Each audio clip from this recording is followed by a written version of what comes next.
Почитувани, сакаме да изразиме загриженост од новата мерка на Министерот за здравство со која лекарите ќе примаат плата по учинок. Со ваквиот начин на исплата државата тивко им ги крати платите на лекарите. Мерката предвидува доколку некој лекар не го одработи предвиденото, му следува само 70% од платата, а при тоа му се забранува дополнителна дејност. Нејасно е според кои критериум ќе се вреднува трудот и зошто нема јавно достапна анализа за лекарите и за граѓаните како се дефинирани параметрите за одредување на учинок на сите лекари, со оглед дека има различни специфични работни места. Тоа наведува до заклучок дека кратењата ќе се вршат субјективно, што подразбира дека власта си најде механизам како да ги дисциплинира лекарите. Во една здравствена единица 10 лекари ќе земаат 70% од платата, додека наградени ќе бидат 2 или 3. Ако се спореди колку министерот ќе им скрати на лекарите, а колку ќе ги награди, станува јасно дека ова е тивка мерка за кратење на платите на лекарите.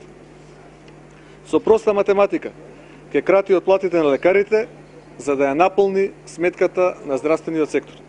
Практика ќе стане да имаме многу повеќе санкционирани лекари кои ќе примаат цела плата или плата со награда, отколку оние кои ќе примаат цела плата. Наместо министерот јавно да признае дека нема пари за здравството и дека на лекарите им ги намалува платите, тој намалувањето на платите го крие со мерката плата по учинок. Како што споменикот на Тодор Александров го именува војвода на конј, на ист начин и кратењето на платите на лекарите го именуваат плата по учинок.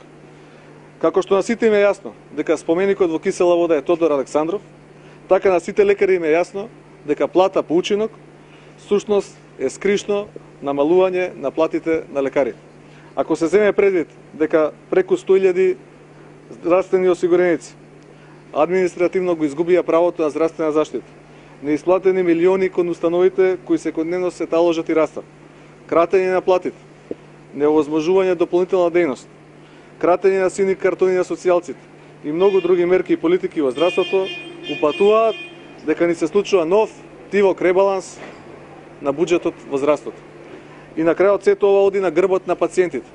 Тие наместо да можат достоинствено да се лекуваат, ќе влезат во шемата на исполнување на нормата, а лекарите ќе им се посветуваат со помалку внимание и ќе се однесуваат како работници на лента.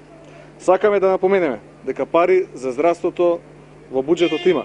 Само треба владата да се откаже од непродуктивните трошоци за огради, врби и реклами.